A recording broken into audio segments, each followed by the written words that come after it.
فيديو النهاردة مميز جدا. هنعمل مع بعض ستريبس المطاعم بطريقة سهلة وبسيطة ومقرمش زي الجاهز بالظبط. لو اول مرة تشوفوني، انا اسمي فاطمة ودي قناتي. يا ريت متنسيش تحطي لايك للفيديو واشتراك في القناة وتفعلي الجرس عشان يوصلك كل جديد.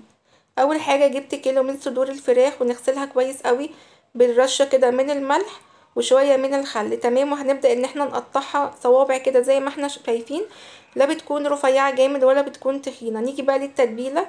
عصرة طماطمايه وقطعت كده بصلايه، اخدت الميه بتاعتها ومعلقتين من الزبادي ومعلقه من الملح ومعلقه من الفلفل الاسمر وبابريكا وسبع بهارات وجنزبيل ونص معلقه ونص ليمونيه.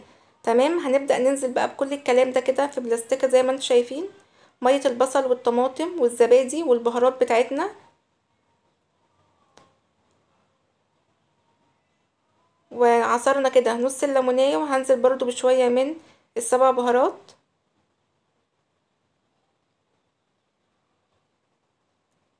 تمام كده. وشوية كده من الخل، معلقة او معلقتين. هنقلبهم كويس قوي مع بعض زي ما انتوا شايفين كده لغاية التتبيلة كلها ما تدخل مع بعض. وهديها كده زي معلقتين من الزيت وهديها برضو تقليبة.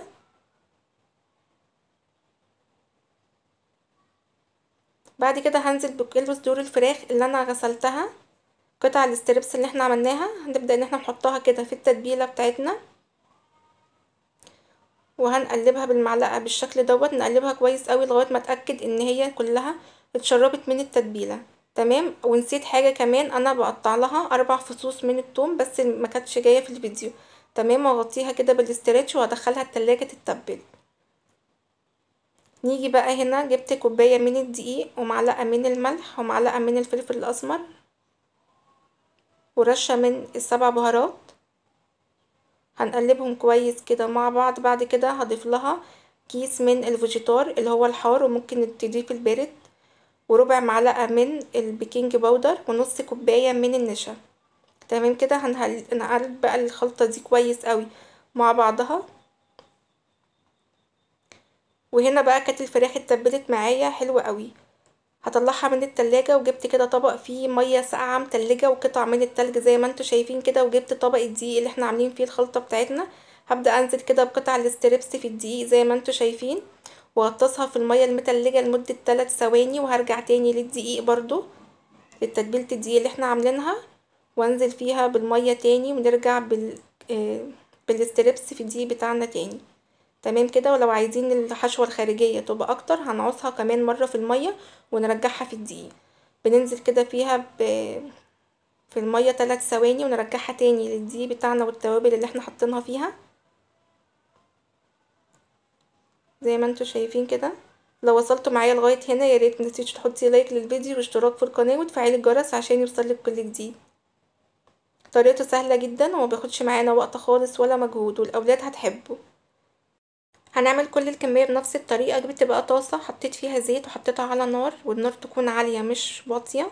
تمام. هبدأ انزل كده بكل كل الكمية اللي انا عملتها. واهم حاجة ان النار بتاعتنا تكون عالية عشان يدينا القرمشة اللي احنا عايزينها. تمام. نزلنا فيه الزيت كده زي ما انتوا شايفين، واول ما يبدأ ياخد لون كده بسيط من تحت هبدأ كده ان انا اقلبه بالشوكة زي ما انتوا شايفين على الناحية التانية.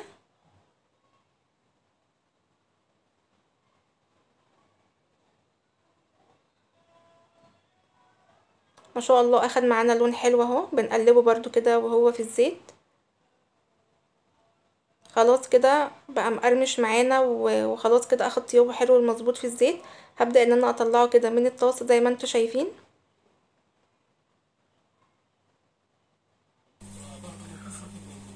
ما شاء الله حلو جدا. سامعين بقى صوت القرمشة.